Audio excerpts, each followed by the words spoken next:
अस्सलाम वालेकुम। उम्मीद करती हूँ आप सब लोग खैरियत से होंगे। पिछले हफ्ते लाहौर में मेरी बहन की शादी हुई। ऑस्ट्रेलिया में कोरोना वायरस की वजह से सफरी पाबंदियों का इतलाक अभी भी बरकरार है, जिसकी वजह से मैं शादी में शिरकत नहीं कर सकी। इस शादी पर मेरे खासे मिले जुले जज्बात थे। एक तरफ तो खुशी थी कि मेरी बहन अपनी नई जिंदगी का आगाज कर रही है, और वहीं पर एक अजीब सा दुख भी था।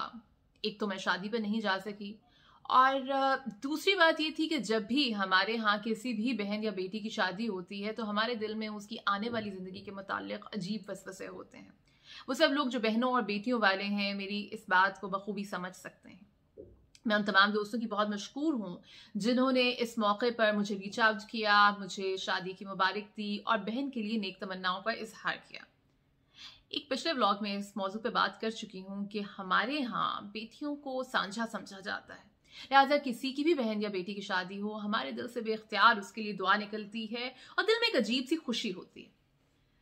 लेकिन पिछले दिनों पाकिस्तान में एक बेटी की शादी हुई जिसकी शादी पर हमारे मिले जुले जज्बात नहीं थे। ये कराची की 13 साल आरजू राजा थी, जिसकी अपने एक 44 साल हमसाए से शादी हुई। पाकिस्तान में कमसिन लड़कियां जिनका ताल्लुक अक़लियती बिरादरी से होता है, उनकी बड़ी उम्र के मर्दों से शादी का वाक़यात दिन ब दिन बढ़ते जा रहे हैं। इसमें जबरी मजहब तब्दीली का इशू भी काबिल गौर है। इस मौजू पर मुझसे बहुत काबिल लोगों ने बहुत कुछ कहा, बोला, पढ़ा। मैं आज जो बात करना चाह रही हूँ उसका ताल्लुक हमारे अक़लियतों के साथ उमूमी रवैये और माशरती सोच से है। इस वाक़े के बाद सोशल मीडिया पे बहुत कुछ देखने और सुनने को मिला। वो बहुत सी बातें जिन पर हम पर्दा डाले रखते हैं हमारे सामने आ गई। पाकिस्तान में रहने वाली मजहबी अक़लियतों के साथ हम अक्सर कुछ ऐसी बातें कर जाते हैं जो उनके लिए दुख और गम का बायस बनती हैं, लेकिन क्योंकि उनके पास कोई ऑप्शन नहीं होती लिहाजा वो इन बातों पर खामोश रहते हैं। आज हम उन 7 बातों के बारे में बात करेंगे जो आपको पाकिस्तान में रहने वाली मजहबी अक़लियतों से बिल्कुल नहीं करनी चाहिए। सबसे पहली बात, ये अक़लियतों के साथ ही नहीं बल्कि तमाम पाकिस्तानियों के साथ हो रहा है। जब हम ये बात करते हैं तो हर चीज पर पानी डाल देते हैं। देखिए, आम पाकिस्तानी के मसाइल दिन ब दिन बढ़ते जा रहे हैं, वो किसी जन्नत में नहीं रह रहे। महंगाई, बेरोजगारी, तालीम सेहत, तरह तरह के मसाइल। लेकिन जिंदगी में कुछ बॉक्सेस होते हैं, और जितने बॉक्सेस आप टिक करते जाते हैं आपकी जिंदगी गुजारने के नरमी या सख्ती के मेयार बदलते जाते हैं। मिसाल के तौर पर अगर आपका पाकिस्तान में एक मजहबी अक़लियत से ताल्लुक है तो आपकी जिंदगी गुजारने का ढंग कुछ मुख्तलिफ होगा। हम अक़लियतों को इतना कमतर समझते हैं कि हमने कुछ शोबे जिन्हें हम हकीर जानते हैं इन्हीं के लिए मुख्तस कर रखे हैं। अगर आपको यकीन नहीं आता तो कभी किसी अखबार में सरकारी नौकरी के लिए खाकरोब की पोस्ट के बारे में इश्तहार पढ़िएगा, जिसमें साफ लिखा होता है कि गैर मुस्लिम ही इसके लिए अप्लाई करें। ऐसे में ये कहना कि नाइंसाफी तमाम पाकिस्तान के साथ हो रही है और सिर्फ अक़लियतों के साथ नहीं, जरा ज्यादती। दूसरी बात कि पाकिस्तान में तमाम अक़लियतें महफूज हैं। ये बात आपको उस सूरत में जरा मसका खेज लगेगी अगर आप अपनी नजरों से प्रिविलेज की ऐनक उतारें।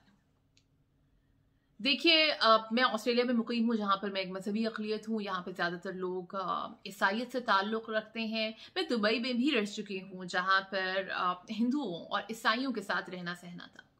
वो लोग वहाँ की मजहबी अक़लियत थे, लिहाजा मुझे कुछ इस बात का अंदाज़ा ज़रूर है कि पाकिस्तान और भारत से बाहर मजहबी अक़लियतों को किस तरह ट्रीट किया जाता है। पाकिस्तान में अगर मजहबी अक़लियतें इस कदर महफूज होती तो उन पर हर आए दिन ब्लास्फेमी के इल्जामात न लग रहे होते, उनकी मजहबी इबादत गाहों में तोड़ फोड़ ना होती, उनकी कमसिन बच्चियां महफूज होती। पाकिस्तान में अगर मजहबी अक़लियतें महफूज होती तो शायद हमें यह कहना ही ना पड़ता कि पाकिस्तान में मजहबी अक़लियतें बहुत महफूज हैं। अब हम आते हैं तीसरी बात की तरफ, और वो है हर बात में मजहब मत लाया करें। देखिए, हमारा ताल्लुक एक मजहबी माशरे से है। हमारे लिए मजहब एक बहुत अहम चीज है। हम दलील भी मजहब की ही देते हैं। हमने मुखालिफ को ज़ेर करना हो तो कोई ऐसा मजहबी हवाला देते हैं जो हमारी फेवर में जाता हो। बाज़ औक़ात तो ये हवाले हमारी ही मर्जी के होते हैं। अगर हमारा बच्चा खाना ना खा रहा हो तो हम उसे कहते हैं कि खाना खा लो वरना गुनाह होगा, मेरी बात मानो वरना गुनाह होगा। तो ऐसे में मजहबी अक़लियतें जब अपने साथ होने वाली वो ज्यादतियां जिनका ताल्लुक खास तौर पर उनकी मजहबी शनाख्त से है, इनके खिलाफ बात करती हैं, तो हमें ये अजीब सा गुस्सा क्यों चढ़ जाता। चौथी बात, बच्ची ने निकाह अपनी मर्जी से किया है। पाकिस्तान में दिन ब दिन मजहबी अक़लियतों के जबरी मजहब तब्दीली के वाक़यात बढ़ते जा रहे हैं। ये ज्यादातर गरीब घरों की कमसिन बच्चियां होती हैं। पहले ये मिसाल हिंदू बच्चियों के साथ थे, लेकिन अब ईसाई बच्चियां भी इससे महफूज नहीं रहीं। मजे की बात यह है कि एक ऐसा मुआशरा जहां अगर बालिग औरतें अपने हकूक के लिए सड़कों पर निकलें या अपनी आम जिंदगी में अपनी मर्जी इख्तियार करने का मुतालबा करें तो उन्हें नाक़िसुल अक़ल, फाहिशा और बुरी औरत कह दिया जाता है। एक ऐसा मुआशरा जहां हर साल कई हजार गैरत के नाम पर कत्ल होते हैं क्योंकि वो लड़कियां अपनी मर्जी से एक जीवन साथी चुनती हैं। वहीं पर कराची की एक अदालत फैसला देती है कि 13 साला आरजू राजा ने अपनी मर्जी से निकाह किया।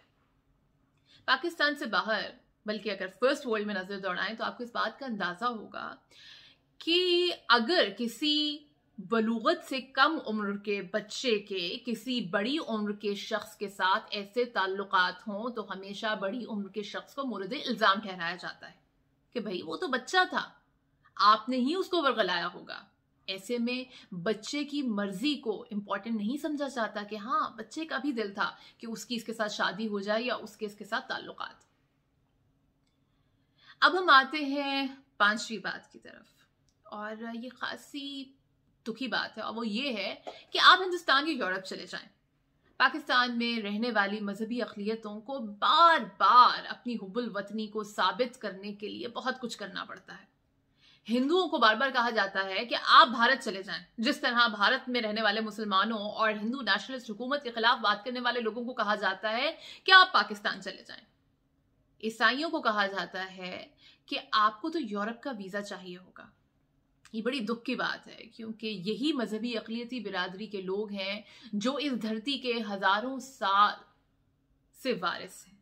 ये वो लोग हैं जो दरियाए सिंध की कदीम तहजीब के वाली और वारिस हैं। ऐसा ही है कि आप किसी के घर जाएं और उनको कहें कि भाई आप ऐसा कीजिए कि आप हमसायों के यहाँ शिफ्ट हो जाएं क्योंकि हमें लगता है कि आपकी वहां ज्यादा बनेगी। ये मुल्क मजहबी अक़लियतों का भी उतना ही है जितना मजहबी अक्सरियत का। किसी को ये हक नहीं पहुंचता कि उन्हें उनके घर या उनके मुल्क से बेदखल करने की बात करें। अब हम आते हैं छठी बात की तरफ, और वो ये है, आप इस्लाम कबूल कर लीजिए। हमारे बचपन में हमारे घर अम्मा जैना रहती थीं और हमसे बहुत प्यार करती थीं, हम बहन भाइयों का दिन रात ख्याल रखती थीं। अम्मा जैना का ताल्लुक ईसाईयत से था। जब हम थोड़े बड़े हुए और हमें कलमा पढ़ना आया तो हमने अम्मा जैना को कलमा पढ़ाने की कोशिश की। बड़े होकर हम इस बात पर हंसते थे। देखिए, मजहब किसी भी शख्स का ज़ाती मामला होता है। मैं ऑस्ट्रेलिया में मुकीम हूँ जहाँ मैं एक मजहबी अक़लियतों में ये बात पहले भी कह चुकी हूँ। मेरे कॉलीग ज़्यादातर ईसाई हैं। अगर ये लोग मुझे कहने लगें कि भाई तुम इस्लाम छोड़ो और तुम ईसाईयत कबूल कर लो, तो मुझे कैसा महसूस होगा। किसी भी शख्स के मजहब से के खिलाफ बात करना या उसको इस तरह एक मुआशरती दबाव के तहत कहना कि भाई तुम अपना मजहब बदल लो, मेरे ख्याल में कुछ इतनी इंसाफ की बात नहीं है। वैसे भी इस्लाम तो वो मजहब है जिसमें जबर नहीं है। अब हम आते हैं सातवें और खासे इंपॉर्टेंट सवाल की तरफ, और वो ये है, क्या आपके पास शराब का परमिट है? पाकिस्तान में मुसलमानों को शराब का परमिट नहीं मिलता, लेकिन इसका मतलब ये हरगिज नहीं है कि पाकिस्तान में तमाम मुसलमान शराब नहीं पीते। यहाँ बंद दरवाजों के पीछे क्या कुछ नहीं होता, आप मुझसे बेहतर जानते हैं। लिहाजा शराब के शौकीन ये लोग जब भी किसी गैर मुस्लिम से मिलते हैं तो उनसे ये सवाल करते हैं कि क्या आपके पास शराब का परमिट है, क्योंकि हमने ये बात सोची हुई है कि अगर किसी शख्स का इस्लाम से ताल्लुक नहीं है तो यकीनन इसके पास शराब का परमिट होगा और इसके घर में दिन रात शराब चलती होगी। जब हम अपने अक़लियती बिरादरी के बहन भाइयों से ये सवाल करते हैं तो हम स्टेरियोटाइप को मजीद तक़वियत देते हैं। मैं उम्मीद करती हूँ कि ये बातें आपके लिए कुछ ऐसी अनजान या अनसुनी नहीं होंगी। ये बातें वो हैं जो आपने अपने इर्द गिर्द कई बार सुनी होंगी। देखिए, पाकिस्तान के झंडे में सब्ज और सफ़ेद रंग है। सब्ज रंग मुसलमानों का और सफ़ेद रंग मजहबी अक़लियतों का। अगर हम चाहते हैं कि हम कायद-ए-आज़म का पाकिस्तान बनाएं, अगर हम चाहते हैं कि मदीना की रियासत बनाएं, अगर हम चाहते हैं कि अपने परचम की लाज रखें, तो हमें मजहबी अक़लियतों के लिए एक ऐसा माहौल तराशना होगा जिसमें वो खुद को गैर महफूज ना समझें, जहां पर उनको वो हुकूक मिलें जो पाकिस्तान का आईन उनको देता है।